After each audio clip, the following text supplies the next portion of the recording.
Lovers 90 herkese merhaba, ben Günay. Ben de Güneş. Genç Sherlock'un 3 ve 4. bölümüyle devam ediyoruz. Oldukça hareketli, konunun daha da derinlerine girdiğimiz ilginç de bir bölüm oldu. 3. bölümün açılışıyla da Çin Prensesimizin biraz geçmişinde neler oldu şeklinde girdik diyebiliriz. İstersen hızlıca 3 ve 4. bölümün ilk görüşünü alayım senden. İlk iki bölümdeki sürat burada da var. Hatta belki daha da hızlıydı. Dediğin gibi girişten böyle bir geçmişe gittik. 6 ay öncesi diye başladı değil Aynen. mi?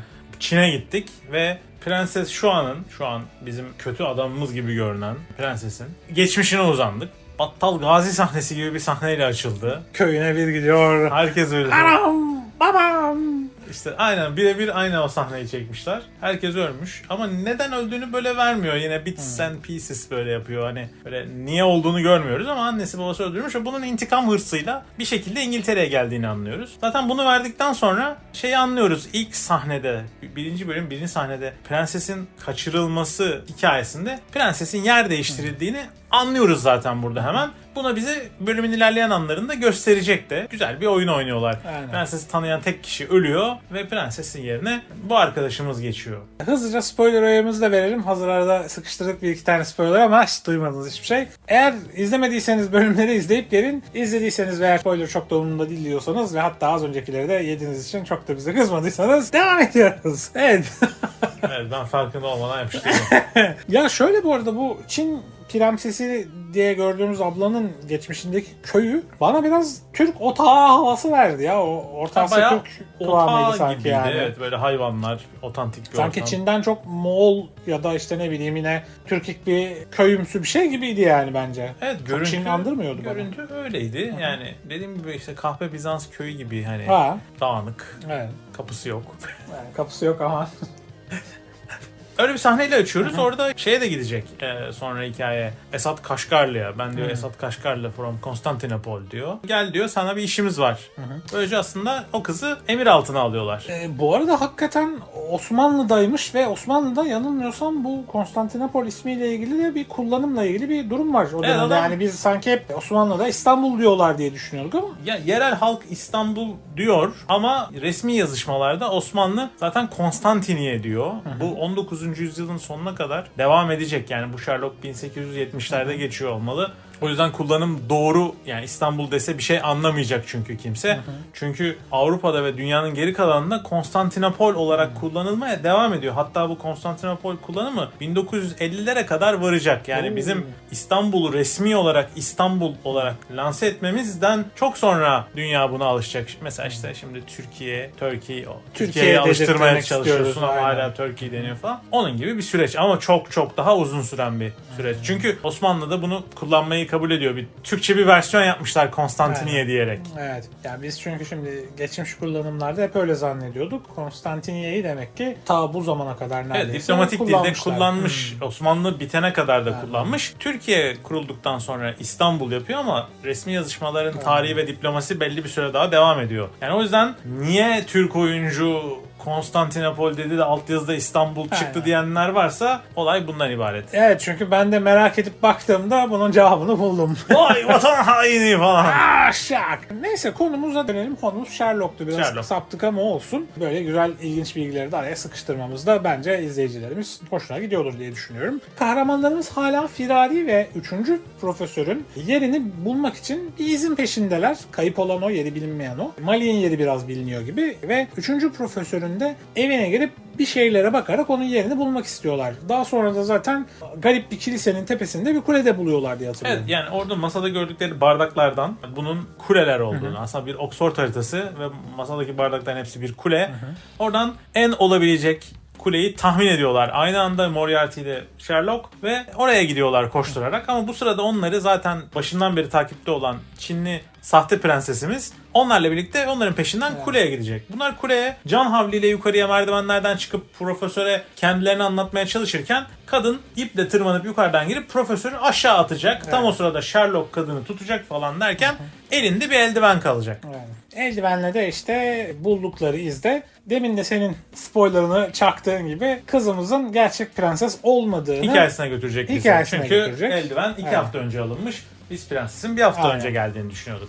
Meğersem de Sherlock daha sonra gitgelleri var onun bu dizi şeyde biliyorsun. Evet o güzel yapıyorlar böyle kafasının içine giriyoruz çok Sherlock'un. iyi, oraları hep iyi. Ve orada Moriarty ile de konuşuyor, sohbet ede de Evet devam ediyorlar. Hatta Moriarty giriyor. Gidiyor içine. Aa sen de mi buradaydın? Ve esas prensesimizin kaçırıldığını öğreniyoruz ve hatta Malik'le ilgili bir şeyler de öğrenmeye başlıyoruz. Evet Malik'le ilgili şüpheler açığa çıkıyor ama Malik'ten kimse o ana kadar şüphelenmiyor. Yok. Sonda yapacakları şey Malik'i aslında yem olarak kullanmayı Aynen. düşünecekler sonunda. Çünkü artık yakalamak istiyorlar katili. Bölümün sonuna doğru da zaten yemlerken Sherlock Holmes kafasını kullanıyor yine ve prensesimizin yerine geçen Sahte prensesi. Sahte prensesi diyelim.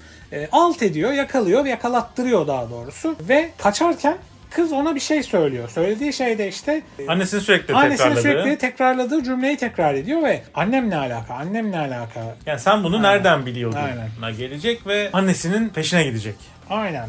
Meğerse zaten benim aslında ilk bölümlerde tahmin ettiğim, ilk inceleme bölümümüzde tahmin ettiğim gibi annesinin olayının bu hikayede bir bağlantısı olması lazım. Çok öne atıyorlar söylediği cümleleri derken bayağı meğersem işin içerisindeymiş. Yani 4. bölümde Evet işin içerisindeymiş ama neden olduğunu hala anlamadık. Hala anlamadık. 4. bölümün sonunda da anlamadık bu arada. Yani çok derinlemesine yazmışlar orayı. Çok ilginç yazmışlar. Hep bağlı böyle tilkinin birkaç kuyruğu var ama hangisini tutsak doğru kuyruk onu bir türlü bilemiyoruz böyle. Sahte kuyruklar var sürekli. Ve Sherlock ve Moriarty de işte abisiyle beraber üçü birlikte bu işi bir şekilde çözmek için bayağı bir çaba harcayacaklar. Evet abisi bölümde. de onlara inanacak, yardım edecek. İşte yani bu olay şeye bağlanacak. Bu 4 profesörün Çin'deki ilgili bölgedeki o ilk sahnede 3. bölümün ilk sahnesinde gördüğümüz yerdeki altın madenleriyle ilgili bir olay ortaya çıkacak. Yani aslında Hodge'un da yani Colin Firth'ün canlandırdığı karakterin de bu işten para kazandığını öğreneceğiz. İşte Dışişleri Bakanlığı ile ilgili bir sahne görüyoruz. Orada da aslında abisinin önemli bir şeyi var. Rolü var. Yani Dışişleri Bakanı'nı tarafına çektiği. Sherlock'un masumiyetine biraz inandırdığı. Hodge sürekli engel olmaya çalışıyor. Evet kendi işlerinin açığa çıkmasından korktuğu bir an var. Orada aslında işlerin arkasında Hodge varmış gibi düşünüyorsun ama Hodge çok nasıl söyleyeyim tedbirsiz davrandığı için aslında onun olmadığı belli.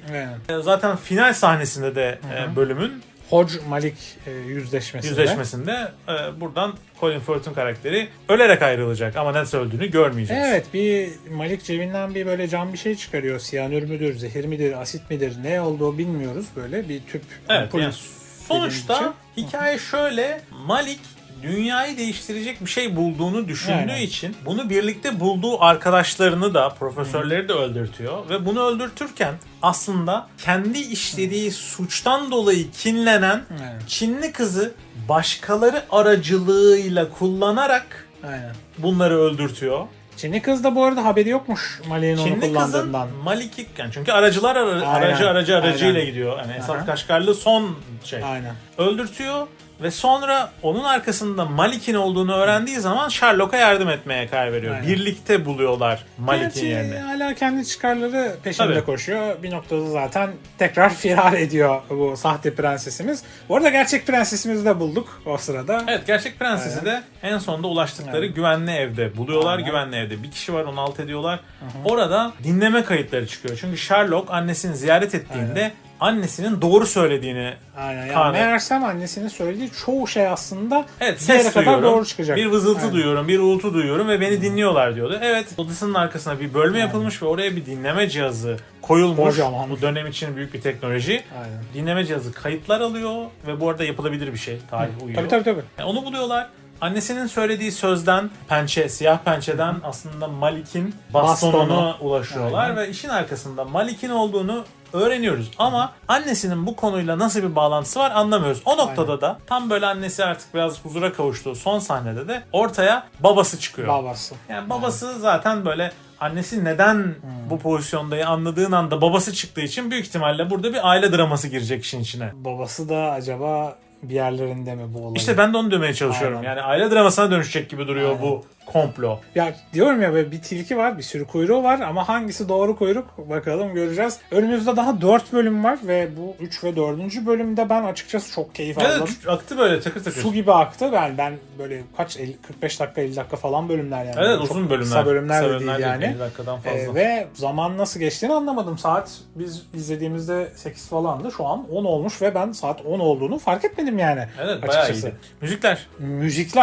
Müzikler nedir arkadaş? Yani her tarafından kalite fışkırıyor dizinin. Yani şöyle diyeyim, normalde hani skip tuşu çıkıyor ya Aynen. intro girerken, ben basmıyorum ve dinliyorum Kasabian'ı. Sonra sonda gelecek şarkıyı merak ediyorum. Arada kullanılan müzikler de dizinin temposunu veriyor. Bu arada demişken araya dalayım. Bir önceki 3. bölümdeki şarkı Bishop Briggs'in Dark Side'ı. Kapanış şarkısı. Benim ilk defa dinlediğim bir sanatçı veya şarkı ünlüyse ben bilemeyeceğim şimdi ama çok güzel bir şarkıydı. Ve 4. bölümün kapanış şarkısı top class'tı. Evet, Johnny Cash'la kapattılar. Bence müzik seçimleri çok iyi. Kendi orijinal müzikleri de çok iyi. Çok iyi. Tempoya çok güzel uyduruyor şeyi. Akıtıyor. Hani beyni çalıştırırken böyle o içindeymişsin yani. Çok güzel yapmışlar. Müzik kullanımı çok iyi, hız çok iyi, tempo çok iyi, sürükleyici, eğlendiriyor. Mesaj verme kaygısı gütmeden anlatıyor. Ya bir de esprileri o bizim eski sevdiğimiz Coupling ya da işte Guy Ritchie'nin o filmlerindeki Lock, Stock and Two Smoking Barrels döneminden ya da işte Snatch döneminden, Mean Machine'den oradan esintiler. Bu arada hatta bir tane oyuncu Vinnie Jones'a çok benziyor. Benzettin değil mi? Hasta bakıcı. Aynen. Eski tarz böyle geleneksel İngiliz konuşma stilinde yapıyor. O espriler falan çok iyi. Çok 3 ve 4. bölümde çok güldüm. Ya çoğu sahnede çok güldüm. Evet, çok güzel. güzel. Ben de beğendim. Aynen. Beğendim. Dediğim gibi çok bir şey beklemeden izledim. Çok bir beklentim yoktu. İyi olacağını da aslına bakarsan düşünmemiştim ama iyi bir dizi. Bence de iyi. Ya bir de etliye sütlüye de karışmıyor. Mesaj verme içeriği duymuyor. Hikayesini anlatmak istiyor. Anlatıyor, dönemini anlatıyor. Tabi abartılı şeyler de var. Güzel şimdi işte İçişleri Bakanlığı da nereye bağlayacak bilemiyoruz falan filan, böyle abidik gubidik şeyler de göreceğiz gibi ileriki bölümlerde ama çok güzel. Çok yerinde her şey. Yani mesela güzel. Konunun içinde birden fazla ülke var. İşte İngiltere var, Çin var. Türkiye'ye dokunduk. Yani Daha doğrusu Osmanlı'ya. İstanbul görünüyor zaten introda var. Introda. Bakalım oralara gideceğiz mi? Osmanlı'yı göreceğiz mi? Çok merak ediyorum zaten. Introda gördüysek acaba böyle bir kıptıracağız mı oraya bilemiyorum. Ama 5. ve 6. bölümde görüşmek üzere diyorum. Buraya kadar bizi dinlediyseniz çok teşekkür ederiz. Videomuzu beğendiyseniz beğeni bırakmayı, kanalımıza abone olmayı ve yorumlarda da bizim eksik gördüğünüz yerlerimiz varsa, kaçırdığımız yerler varsa veya sohbetimize katılmak istiyorsanız görüşmek üzere diyoruz. Kendinize iyi bakın. Hoşça kalın. Hoşça kalın.